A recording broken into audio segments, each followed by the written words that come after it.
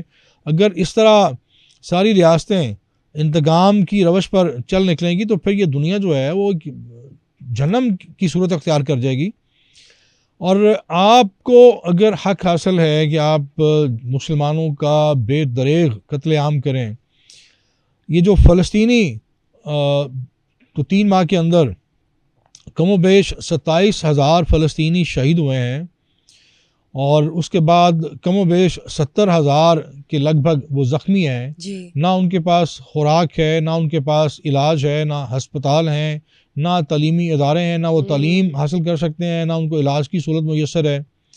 اور آپ اسرائیل کو آپ کا آشیرواد حاصل ہے, آپ اس کی سرپرستی کر رہے ہیں اس قتل عام میں. تو آپ کو تو اخلاقی طور پر آپ کی گردن جھک جانی چاہیے کہ آپ اس قتل عام میں شریک مجرم ہیں, اور آپ نے 2 سے 3 بار حوثیوں پر حملہ کیا ہے, یمن پر آپ نے فضائی حملہ کیا ہے, میزائل داغے ہیں. آپ کی اخلاقی پوزیشن بہت کمزور ہے, آپ بڑی ویک وکٹ پہ کھڑے ہیں, کریز پر کھڑے ہیں, لیکن اس کے متضاد آپ دھمکیاں دے رہے ہیں, دھمکا رہے ہیں. تو یہ مناسب انداز نہیں ہے. اگر اسی طرح ساری ریاستیں دھونس سے اور دھمکیوں سے کام لینا شروع کریں گی تو پھر میں سمجھتا ہوں یہ امن تو پھر ماضی کا قصہ بن جائے گا. اور تیسری جو عالمی جنگ جس کا خدشہ ظاہر کیا جا رہا ہے وہ پھر اس کو شروع ہونے سے کوئی نہیں روک سکتا. اگر آپ اپنے آپ کو عالمی تھانے دار سمجھتے ہیں, خود ساختہ تھانے دار, تو پھر کم از کم آپ تھوڑا سا اخلاقیات اور انصاف اور انسانیت کی بات بھی کریں. آپ انصاف کا ساتھ دیں, آپ مظلوم کا ساتھ دیں, جو فلسطینی ہیں ان کا ساتھ دیں. ایک طرف آپ ایک سکھ آپ کے ہاں ٹارگٹ اس کی کلنگ کی جاتی ہے بھارت کی طرف سے, کینیڈا کے اندر ایک سکھ کو مارا جاتا ہے بھارت کی طرف سے. وہ چیزیں حقائق سامنے آتے ہیں, اس میں بھارت کا جو کردار ہے وہ عیاں ہوتا ہے, آشکار ہوتا ہے.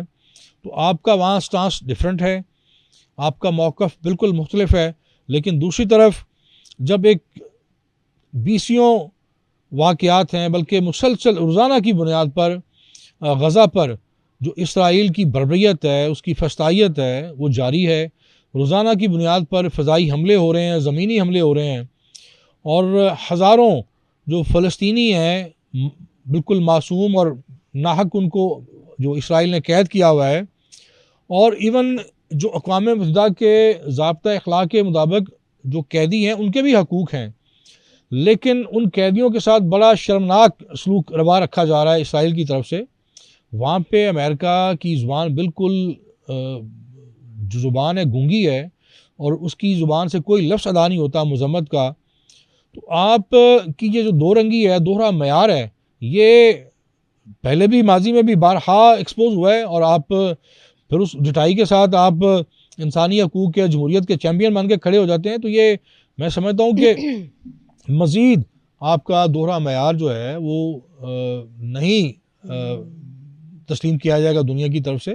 آپ فریق بنے ہوئے ہیں, آپ اسرائیل کے اتحادی ہیں, آپ نیتن یاہو کے اتحادی ہیں جو ایک قاتل ہے, اور جتنے بھی معصوم شیرخوار بچے, خواتین اور مرد اس غزہ کے حالیہ 3 ماہ کے اندر شہید ہوئے ہیں, تو آپ ان تمام شہادتوں کے جو مرکزی مجرم ہیں. تو میں سمجھتا ہوں کہ یہ کشت و خون سے مسائل حل نہیں ہوتے, اور امریکہ بنیادی طور پہ کوئی نہ کوئی بہانہ تلاش کر رہا ہے جارحیت کا. تو یہ میں سمجھتا ہوں اس سے اگر ایران پر حملہ ہوگا تو یہ جو آگ بھڑکے گی وہ آگ بہت دور تک پھیلے گی. تو اس سے پہلے کہ ایسا کوئی امریکہ اقدام کرے, عالم اسلام کو, OIC کو متحرک ہونا چاہیے, اور اس پر پیش بندی کرنی چاہیے, لائے عمل اختیار کرنا چاہیے, تاکہ یہ ایسا کوئی واقعہ ہونے سے پہلے اس کا تدارک یا استدباب کیا جا سکے. اقوام متحدہ کا دروازہ کھٹکھٹایا جائے, اس کشیدگی کو, اس تناؤ کو کسی ثالثی سے روکا جائے, بالکل کم کیا جائے, کہ اس سے پہلے کہ ہم بعد میں پچھتائیں. اس میں پہلے سے کوئی ایسا پریکاشنز اسٹیپس لے لینے چاہیے تاکہ امن و امان قائم رہے.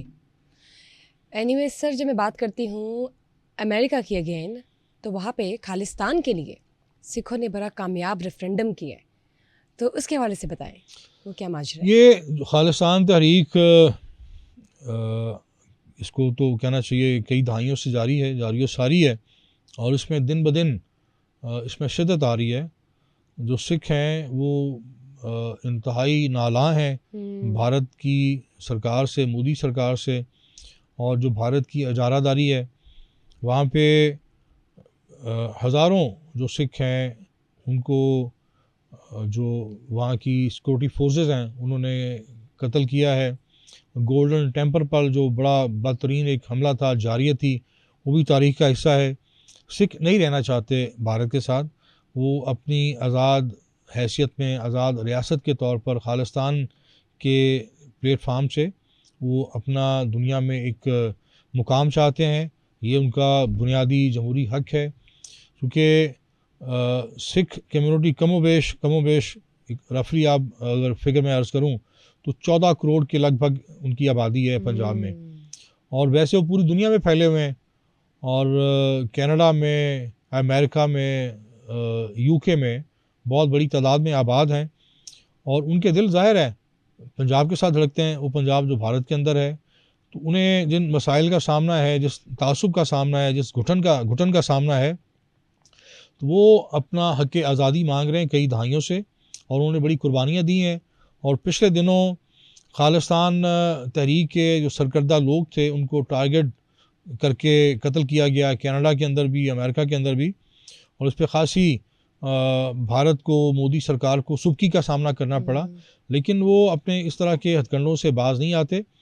اور میں سمجھتا ہوں جس طرح خالصتان تحریک کے حق میں ووٹنگ ہوئی ہے، اس طرح آزاد کشمیر کے حق میں اقوام متحدہ کی قراردادیں ریکارڈ پر ہیں، اور جس طرح کینیڈا نے، امریکہ نے انڈوز کیا ہے خالصتان تحریک کو، ان کے بنیادی حقوق کو، ان کے حق آزادی کو، تو اس طرح جو جموں کشمیر کے مسلمان ہیں، جو آزادی پسند ہیں، حریت پسند ہیں، جو آزادی کے لیے وہ بھی دہائیوں سے برسے پیکار ہیں اور لاکھوں قربانیاں دی ہیں، جام شہادت نوش کیا ہے، ان کے ساتھ بھی وہی سلوک روا رکھا جائے جو خالصتان تحریک کے ساتھ یا سکھوں کے ساتھ رکھا جاتا ہے. تو یہ جو امتیازی سلوک ہے یا دوہرا معیار ہے، یہ نہیں ہونا چاہیے. اور بھارت کے اندر صرف خالصتان نہیں، کئی اور جو تحریکیں ہیں وہ زور پکڑ رہی ہیں، اور مودی سرکار، میں نے لکھا تھا کہ بھارت کی نابودی کے لیے ایک مودی کافی ہے. اور بظاہر ہم سمجھتے ہیں کہ وہ ترقی کر رہا ہے، لیکن اس بھارت کہہ لیں کہ وہاں پہ اس وقت کھڑا ہے جہاں نیچے ایک آتش فشاں سلگ رہا ہے جو کسی وقت بھی پھٹ سکتا ہے، اور بھارت کے کئی بٹوارے ہوں گے، کئی وہاں سے ملک، کئی اور پاکستان بنیں گے، کئی اور خالصتان بنیں گے. تو یہ آنے والے الیکشن میں مودی نے پھر ایک دفعہ جو ایک اپنا سٹنٹ لے کے آیا ہے، جس طرح رام مندر کا افتتاح کیا ہے، وہ بنیادی طور پر اس نے اپنے انتہا پسند ہندوؤں کو ایڈریس کیا ہے، اور انتہا پسندی اس کا واحد ہتھیار ہے. اسلام کے خلاف، پاکستان کے خلاف جو نفرت کا اس نے ہمیشہ سے کارڈ کھیلا ہے. اور بدقسمتی یہ ہے کہ بھارت پوری طرح تقسیم ہو گیا ہے، ہندو تقسیم ہو گئے ہیں، جو ان کے انتہا پسند ہیں وہ پوری طرح مودی کے ساتھ کھڑے ہیں، لیکن جو دوسری خاموش اکثریت ہے وہ خوف زدہ ہے، کیونکہ مودی نے پوری ریاستی مشینری کو، تمام سیکورٹی فورسز کو، انکلوڈنگ جو انڈین آرمی ہے اور وہاں کی سیکورٹی فورسز ہیں، وہ پوری طرح وہاں کے ہندو انتہا پسندوں کو پروٹیکٹ کرتی ہیں. اور رام مندر کی اس تعمیر اور اس کے افتتاح کے بعد وہاں پہ انتہا پسندی کے واقعات بڑھ گئے ہیں، مسلمانوں پر تشدد کے واقعات بڑھ گئے ہیں، اور اس پر جو عالمی ادارے ہیں یا مسلمان حکمران ہیں وہ خاموش ہیں. میں سمجھتا ہوں کہ یہ جو مزمانہ خاموشی ہے یہ مناسب نہیں ہے، ورنہ اس قسم کے واقعات اور بڑھیں گے، اور مساجد وہاں شہید ہوں گی. تو ہمیں مسلمان حکمرانوں کو چاہیے کہ اس پہ پورا اپنا ایک لائعمل مرتب کریں، اور اپنا پورا اثر و رسوخ استعمال کریں کہ آئندہ کوئی نہ مسجد شہید ہو، نہ وہاں مسلمان شہید ہو. سر اسی طرح جب بات کرتی ہوں میں غزہ کی، تو آپ دیکھیں کہ 165 مزید شہادتیں ہوئی ہیں، اور اسرائیلی 3 ٹینک تباہ، یہ مجھے بتائیں کہ اسرائیلی 3 ٹینک جو تباہ ہوئے ہیں اس کے حوالے سے ظاہر ہے وہاں پہ جو حماس کے لوگ ہیں، ان کے جو مجاہد ہیں، وہ اپنا خفیہ آپریشن کرتے ہیں، اپنے وسائل، اپنی استعداد اور اپنی تعداد کے مطابق وہ گوریلا آپریشن بھی آپ کس کو کہہ سکتی ہیں، وہ آتے ہیں، حملہ کرتے ہیں، اپنا ٹارگٹ اچیو کرتے ہیں، ٹارگٹ ہٹ کرتے ہیں اور روح پوش ہو جاتے ہیں۔ اور دوسری طرف صرف ایک یہ اسرائیل کے درندے نہیں ہیں، بہت سارے اور جو ان کے اتحادی ملک ہیں، ان کی جو فوج ہے، ان کے فوجی اہلکار ہیں یا پرائیویٹ اہلکار ہیں، پرائیویٹ لوگ ہیں جو آپ کہہ سکتی ہیں کرائے کے فوجی بنے ہوئے ہیں، جی ان کو اچھا خاصا معاوضہ مل رہا ہے، کیونکہ جو اسرائیلی فوج ہے اس کے اندر مایوسی پھیل چکی ہے، بددلی پھیل چکی ہے، بہت سارے فوجی لڑنا نہیں چاہتے اور میدان جنگ سے فرار ہو چکے ہیں، تو ان کو پھر اس طرح کے بہت سارے اتحادی ملک سپورٹ کر رہے ہیں افرادی قوت کے طور پہ، اور جو جنگی رسد ہے، جنگی ساز و سامان ہے، وہ بھی پہنچایا جا رہا ہے اسرائیل کی حمایت میں، اور بہت سارے کرائے کے فوجی وہاں پہ برسے پیکار ہیں، لیکن حماس اپنی قوت ایمانی کے ساتھ اور اپنے تمام تر محدود وسائل کے ساتھ اور اپنی بہت مناسب سی تعداد کے ساتھ ایک بڑی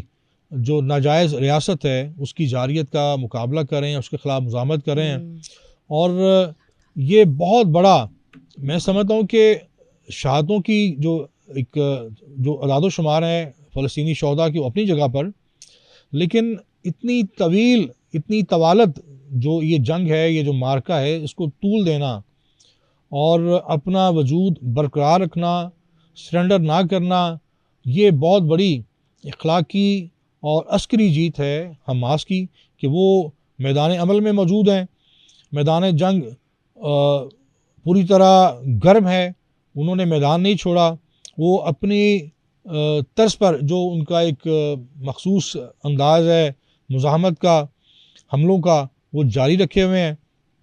اور میں سمجھتا ہوں کہ ایسی نڈر، ایسی غیور قوم میں نے اپنی ہوش میں نہیں دیکھی، کہ تمام تر ابتر حالات کے باوجود اب وہاں بارشیں ہوئی ہیں اور خیمے کیچڑ میں لٹ گئے، اپنا کیچڑ وہاں پہ خیموں کے اندر موجود ہے، پانی موجود ہے، اور سردی ہے، اس کے باوجود غذائی قلت ہے، اور نہ ان کے پاس ڈاکٹر ہے، نہ ہسپتال ہے، نہ ادویات ہیں، نہ غذا ہے۔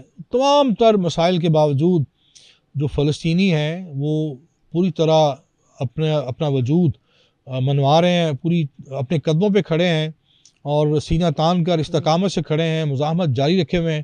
تو یہ نہ صرف اسرائیل کی بلکہ اس کے تمام اتحادیوں کی ایک بدترین شکست ہے۔ بالکل ٹھیک کہا سر آپ نے۔ مجھے یہ بتائیں، جب ہم پنجاب کی بات کرتے ہیں تو آپ یہ دیکھیں کہ پنجاب میں نمونیا کے باعث مزید جانی نقصان ہوا ہے، بچے نمونیا کی وجہ سے جان گنوا بیٹھے ہیں اور جان گنوا رہے ہیں۔ نمونیا پہ قابو کیوں نہیں پایا جا رہا؟ یہ بڑا میں سمجھتا ہوں ایک قومی المیہ ہے کہ ہم دعویٰ کرتے ہیں موشن سپیڈ کا، اس سے پہلے آپ نے آتے ہی بڑا دعویٰ کیا جی میں اتنی شاہراہیں، اتنے پل آپ نے کھڑے کر دیے، تعمیر شاہراہیں بنا دیں، آپ نے ہسپتالوں کو ٹیک اپ کیا کہ میں ان کو اپ گریڈ کروں گا، دعوے آپ کے بہت بلند بانگ تھے، لیکن عملاً ہمارے معصوم بچے وہ اس نمونیا جیسی وبا سے، جو ایک جس کو بآسانی کنٹرول کیا جا سکتا ہے، جس کے پھیلاؤ کو روکا جا سکتا ہے، ویکسین، ہم نے پہلے بھی بات کی کہ ویکسین جو بر وقت اگر اس کا انتظام کر لیا جاتا تو یقیناً اتنی اموات نہ ہوتی۔ اور دوسری بات، ایک کمپین ہمیشہ سے جو ریاست ہے یا صوبے ہیں وہ ایک لوگوں کو ایجوکیٹ کرتے ہیں کہ موسم تبدیل ہو رہا ہے اور یہ وبا آ سکتی ہے۔ جب وبا ریکارڈ پر آ گئی، رپورٹ ہو گئی، تو اس کے بعد بھی لوگوں کو ایجوکیٹ نہیں کیا گیا۔ بدقسمتی یہ ہے کہ لوگوں کا ہسپتالوں پر اعتماد بھی نہیں ہے، کیونکہ وہاں سہولیات کا فقدان ہے، ویکسین نہیں ہے، اور ڈاکٹرز پراپر لک آفٹر نہیں کرتے، ان کے رویے جو مناسب نہیں ہوتے شہریوں کے ساتھ، تو پھر اس میں سے زیادہ تر لوگ یہی کرتے ہیں کہ اپنے بچوں کا گھر پر مختلف ٹوٹکوں سے علاج کرتے ہیں، مختلف میڈیسن چونکہ میڈیکل اسٹور سے بآسانی مل جاتی ہیں ڈاکٹر کی تشخیص کے بغیر ہی، تو یہ جو سلسلہ ہے اس میں والدین بھی کسی حد تک ذمہ دار ہیں، لیکن چونکہ بدقسمتی یہ ہے کہ صوبائی جو محکمہ صحت ہے بنیادی طور پر تو مرکزی جو سارے معاملے میں ایک غیر ذمہ داری اور مجرمانہ غفلت کا اگر آپ کسی کو مرتکب اگر قرار دینا چاہیں تو وہ صوبائی محکمہ صحت پنجاب ہے. اگر آپ لوگوں کو ایجوکیٹ کرتے، ہسپتالوں میں ان کو ایسی سہولیات فراہم کرتے، ادویات فراہم کرتے، ویکسین کا انتظام ہوتا تو یقیناً یہ اعداد و شمار ہرگز نہ ہوتے. بالکل ٹھیک ہے آپ نے. جانی نقصان نہ تو واپس بھرا جا سکتا ہے، نہ تو بچے وہ واپس آئیں گے، اور ان ماؤں کا کیا حال ہوگا جن کے بچے نمونیا کے باعث اپنی جان گنوا بیٹھے ہیں. بہت خوفناک اور دل کو ہلا دینے والا واقعہ ہے کہ ان کے لیے پہلے سے اقدامات اٹھائے گئے ہوتے، تھوڑا سا فوکس کیا گیا ہوتا تو آج یہ حال نہ ہوتا. سر جب میں بات کرتی ہوں اسٹیٹ بینک آف پاکستان کی، تو اسٹیٹ بینک آف پاکستان نے نئے کرنسی نوٹ لانے کا فیصلہ کیا ہے. یہ فیصلہ کیسے، اس کے پیچھے کیا سٹوری ہے، مجھے بتائیں. دیکھیے یہ دیر آئے درست آئے فیصلہ خوش آئند ہے، اور یہ بہت پہلے ہو جانا چاہیے تھا.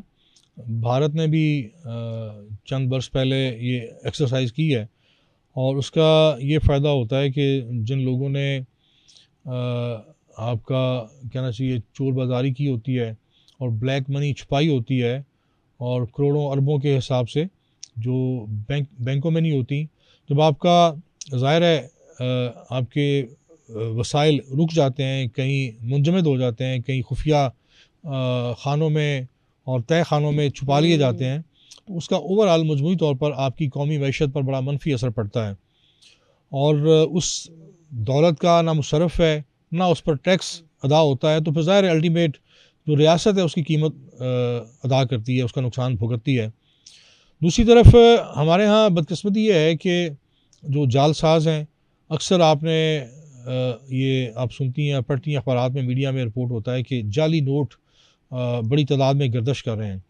تو اس دفعہ یہ دعویٰ کیا جا رہا ہے اسٹیٹ بینک آف پاکستان کی طرف سے کہ ہم ایسے فیچرز ان میں شامل کریں گے جو عالمی معیار کے ہوں گے، اور جو جعل سازوں کے لیے بڑا دشوار ہوگا، بلکہ کسی حد تک ناممکن ہوگا کہ وہ اس کو کاپی کر سکیں، اس کی نقل تیار کر سکیں. اور دوسرا ظاہر ہے جن افراد نے اپنی ناجائز دولت چھپائی ہوئی ہے، اور وہ منظر عام پر آئے گی، بالکل، اور اس سے الٹیمیٹ فائدہ ہوگا.